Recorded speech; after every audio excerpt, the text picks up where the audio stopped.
વાતો ખૂબ મોટું પટાંગણ છેઠ સુધી સરસ બધા બેઠા છે. અહીંયા આવતા રહેજો અને ફ્રી થાવ તો અહીંયા ભેળા થાયજો. એક તો ભેળા રહેજો, ભેળું રહેવું બહુ જરૂરી છે આ યુગમાં. હું તમને દાખલો આપું. હું નાનો હતો ને, અમે ગીરમાં રહેતા હતા. હું નાનો હતો ને તો ગીરમાં સિંહ છે ને, એકલ સિંહ હોય ને, એકલો હોય એને એકલ કહેવાય. બે ભેળા ફરતા હોય ને બેલાડ કહેવાય. ત્રણ સિંહ હોય એને ત્રેખડો કહેવાય. પછીના ટોળા કહેવાય. હવે વધીને 5 સુધી ટોળા મેં જોયેલા. વડીલોને પૂછજો, 2-5 વર્ષ ભાઈ 15-20 વર્ષ પહેલા ગીરમાં ટોળા ન હોય. હાથ આવો જોઈએ તો એમ થઈ જાય હાથનું ટોળું. ઓહો, આપણને વિચાર થઈ જતો અમને. કારણ કે એ નિયમ, પ્રકૃતિનો નિયમ નતો કે હાવજના ટોળા હોય.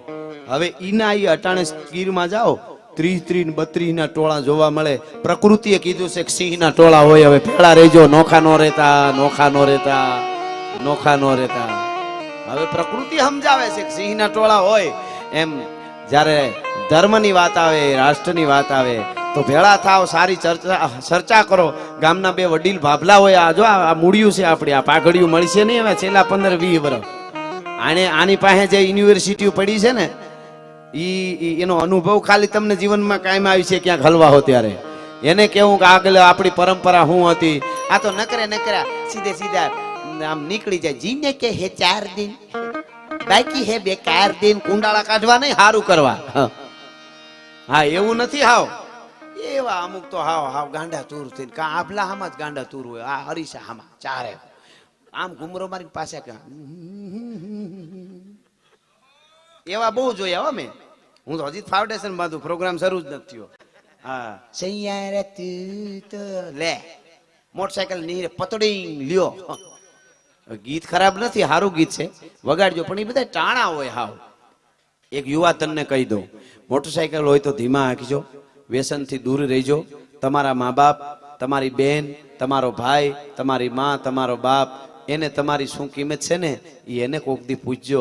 તમે એમ કહેતા હો કે મારી જિંદગી તમારી જિંદગી તમારી એકની નથી, આખા પરિવારની છે. 20 વર્ષનો કોકનો એક્સિડન્ટમાં વયો જાય ને તેથી આખા પરિવાર બરબાદ થઈ જતા હોય છે. એટલે એ પણ તમે ધ્યાન રાખજો. અહીં ચારણ તરીકે આવ્યો છું એટલે મારા પિતાશ્રીને 1 વર્ષ થવા આવ્યું ગયા. એને આજે 29 તારીખ એટલે ફીટ 11 મહિના થયા છે. ત્યારે હું એ સમયમાં કહેતો બધાને, મારે 2-3 મહિના વયા ગયા તો આમ હારે નીંદર ન આવે. તો હું એમ કહેતો કે 70 વર્ષે 71 વર્ષે મારો બાપ વયો ગયો અને મને નીંદર નથી આવતી. તો મેં કીધું 20 વર્ષના એક્સિડન્ટમાં વ્યસનમાં વયા જાય એના પરિવારની શું હાલત છે. આ ચારણ તરીકે આવ્યો છો એટલા માટે કહું, કોક દીક માવડિયું સામું જોઈજો. આ ચારણ આ જગદંબા છે, આ તમને હોકારા દે છે. ઈ ચોક્કસ માં છે. આ આવડ તમને હોકારા દે ઈ માં છે. પણ એનું એક જ તત્વ આ બે બેઠ્યું ને માવડિયું જે ચારણ આય ને આ આવડ, એમાં એનું એક સૂક્ષ્મ તત્વ છે ને, શક્તિ તત્વ, એનું જ એક રૂપ એ આ બધી બેઠી માવડી એમાં છે. આમાં એ તત્વ જોઈશો ને તો ઓલિયું રાજી થાય.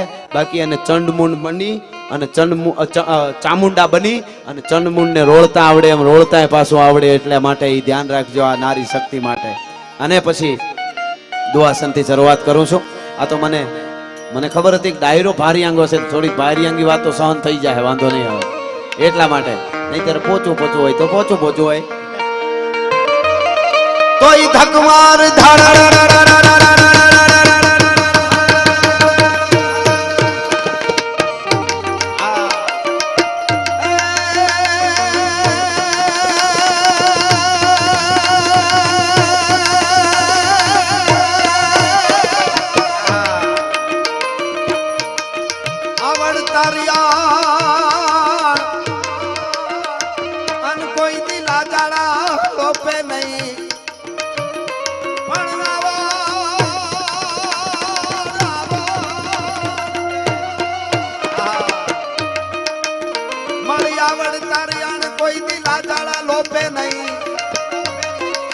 ભરે નહીં ડગલું ભાર એ અમારો કર્મી કશ્યપ રાવું.